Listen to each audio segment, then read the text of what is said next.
1.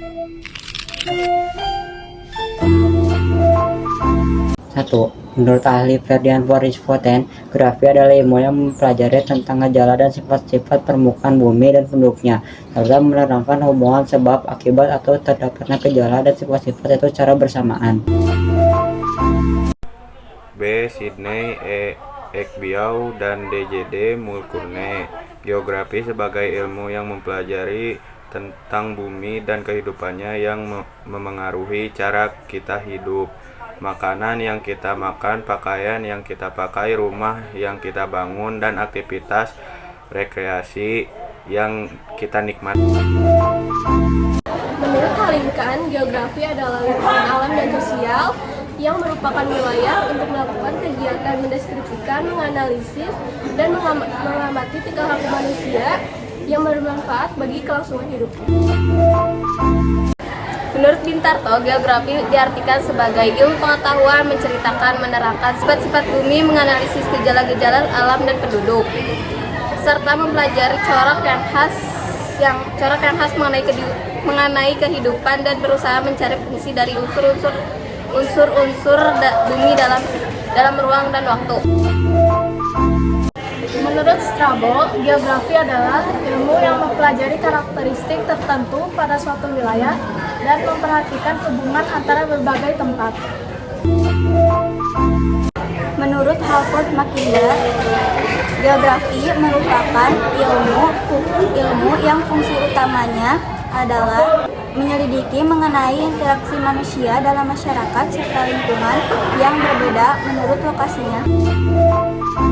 Yang pertama, konsep lokasi. Konsep lokasi merupakan konsep utama untuk mengetahui fenomena geosfer. Contohnya seperti di daerah dingin, orang harus memakai pakaian tebal. Konsep jarak. Jarak menjelaskan jarak antara dua tempat yang berbagi atas dua jenis, yaitu jarak mutlak, yaitu salah satu panjang yang diukur dengan kilometer, dan jarak relatif, yaitu satuan panjang yang diukur dengan menggunakan satuan waktu seperti detik, menit, jam, hari, minggu, bulan, dan tahun. Berikut contohnya. Jakarta-Bandung dapat ditempuh dalam waktu 3 jam dengan kereta api. Yang ketiga, konsep keterjangkauan. Konsep keterjangkauan merupakan konsep yang berkaitan dengan kemudahan atau ketersediaan sarana dan prasarana. Contohnya, Jakarta-Ambon dapat ditempuh dengan pesawat atau kapal laut, sedangkan Bandung-Surabaya dapat ditempuh dengan kapal laut, pesawat, atau mobil.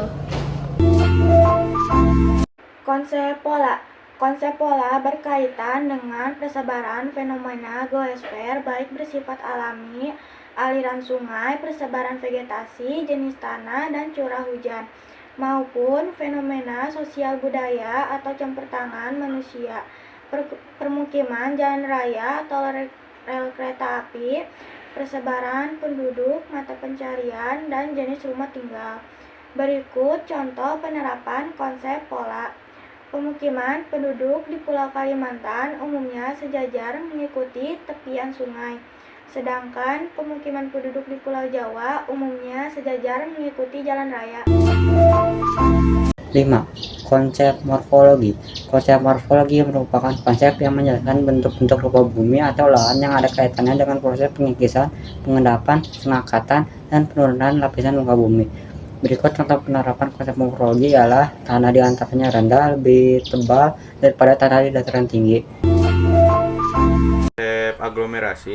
Konsep aglomerasi berhubungan dengan perkelompokan suatu hal di sebuah kawasan tertentu dengan tingkat sejenis. Berikut contoh penerapan konsep aglomerasi. 1. Pemerintah DKI Jakarta menetapkan Pulau Gadung sebagai kawasan industri. Konsep nilai kegunaan.